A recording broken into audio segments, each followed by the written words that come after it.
fantastic. It's nicer over there, I think. It really is. Glad that we came here. Okay, come on down. Okay. You go first. Take it easy. Okay. Got it? Yeah. I gotta get it. Okay? Yes. Oh. What do you think? Oh, I think it's great. Come on. How's this? This is fine.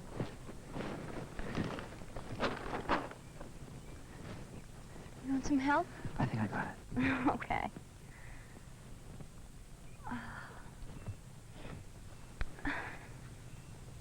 That's fine.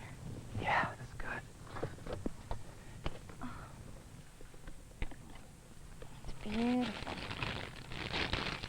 It'd be nice to have a fire. I don't think we're supposed to. You look really nice.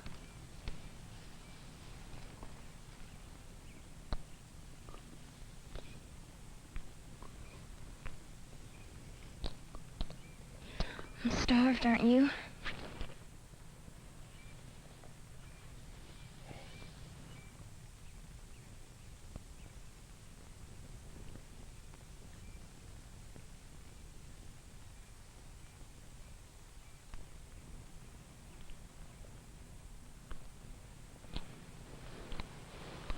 Jack, don't. What's the matter? Nothing. You don't love me anymore, huh? Don't be funny. Well, then come on. Jack, don't, I mean it. Hey, what's eating you? Nothing. I'd like to have a picnic, that's all. Isn't that what we're doing? You know what I mean. No, I don't. Well, I just thought it would be nice to have a picnic without you moving on me like that. I didn't move on you. Come on. A nice secluded place. A blanket. Telling me how nice I look. I've seen the same movies you have.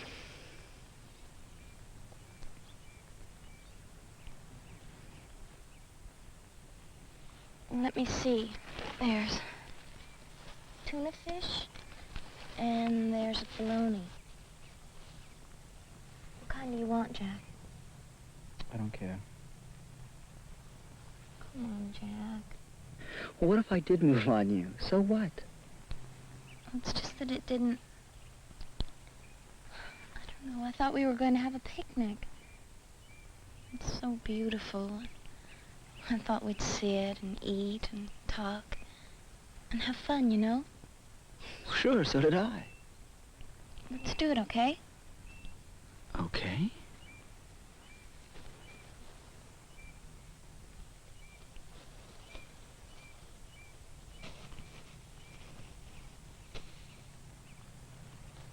Isn't that bad?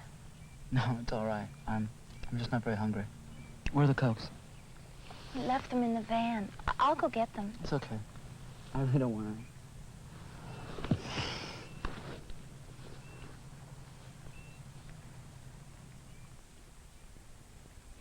Listen, I'm sorry I made you mad. I really didn't mean to. I'm not mad.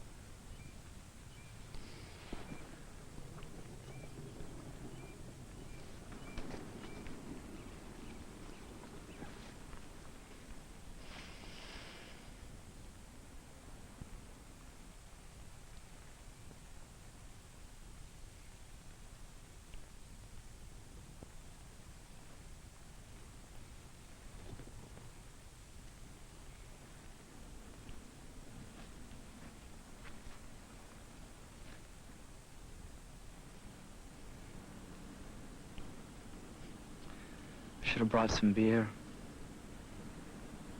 Picnics aren't any good without beer.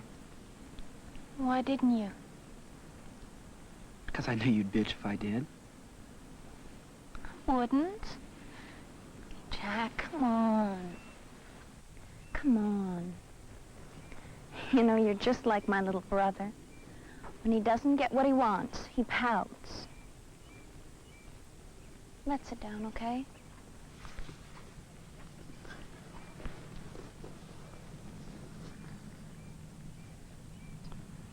Picnic has sure turned out great, hasn't it? I know. I'm sorry. So am I.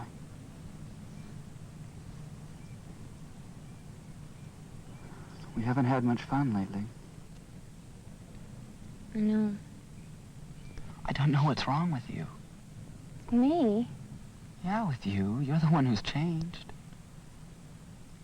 I mean, for 6 months, things were really going good. You know, we were getting it on and everything, and... Well, I haven't taken out another girl in months. But now, you make me feel uncomfortable even when I touch you. Or anything, like it was wrong. I didn't mean it was wrong. I just said we don't always have to end up making out, that's all. You never used to complain. Maybe I don't remember too well, but I thought we were in love. I do love you. But, well, sometimes you treat me like sex was the whole point of everything. I mean, we could do other things, too. Come on, we do other things. I don't believe you, Dana. I mean, half the guys I know are really making it with the girls they're with. We just... Oh. Do you compare notes? That's not what I mean. Then what do you mean? I mean, you can't say that we're only into sex when we don't really make it. Well, it must be really rough on you, not having anything to report when you talk to the guys. No, you're great at changing the subject. Anyway, I suppose you don't talk things over with your friends? No. At least not the way you talk about it with the guys. Like it was all some kind of a game. And the idea is to rack up as many points as you can. Well, right now I'm beginning to think that Eddie was right. About what? He just said you were very uptight. You want to know what Sandy Corman said about you? That you have a one-track mind.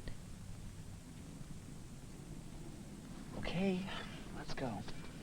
Where? Home. You're really sore, aren't you? Well, what do you think? I think I'm sorry. Yeah, sure. Let's go.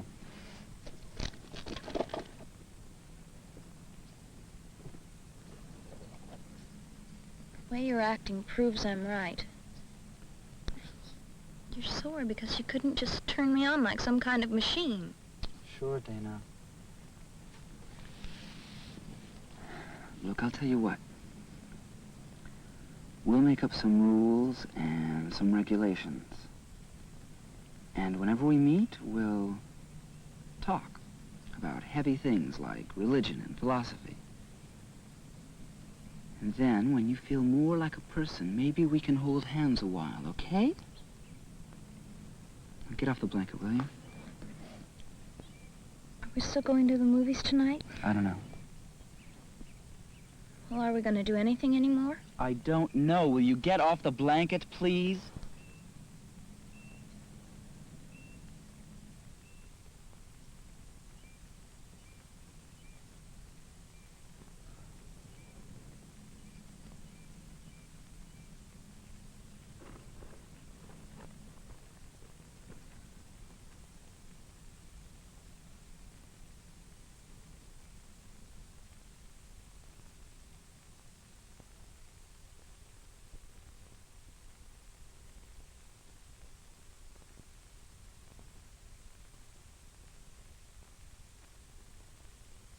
A quarrel between a girl and boy one afternoon in the park becomes the turning point in their relationship, maybe even the end of it. There are any number of ways you might think about such a confrontation. We hope the film would start you thinking about what boys usually expect from girls and what girls usually expect from boys, and how and why those expectations can be so different. What do Dana and Jack expect from each other that they are not getting? Are the cliches generally true? Do most boys' expectations come from seeing it all as kind of a game with making out the whole point of the relationship? Does a girl usually expect something else? A more lasting commitment? Do girls encourage expectations in boys that they don't intend to fulfill? Now, Dana believes that boys compare notes on their conquests. The implication is that they encourage each other to regard girls as objects to be pursued, as things rather than persons. Is that really how boys talk with one another? What is the difference between the way boys talk about girls and girls talk about boys? Do girls also use boys as objects? Remember Jack's outrage at the very suggestion he might be doing anything wrong or insensitive? It suggests that he regards his own behavior towards Dana as perfectly normal and natural. Well, is it natural for boys to make out at every opportunity? If the girl objects, does that mean she's uptight, maybe neurotic, not as feminine as she ought to be? A lot of people seem to assume that the difference between what boys and girls expect from each other are natural and inevitable, rooted in biological differences. Do you agree with that? Or do we in fact learn how to behave? I mean, is there a lot of role-playing in it? Are boys and girls taught by movies, magazines, television, friends, and the adults they look up to that they should behave in certain ways? What does Dana expect that Jack isn't giving? She seems to be afraid of continuing as before with him and afraid of hurting or even losing him if she changes. What creates those fears? When Dana compares Jack to her kid brother, who pouts when he doesn't get his way, Jack is resentful. Would most guys react that way? Why does it make him so sore? Because it's unfair? Because there's truth in it? Or does Dana mean it to be a heavy put-down to his sense of masculinity? Suppose Jack and Dana thought it over and decided to really try and meet each other's expectations. How might that change their relationship?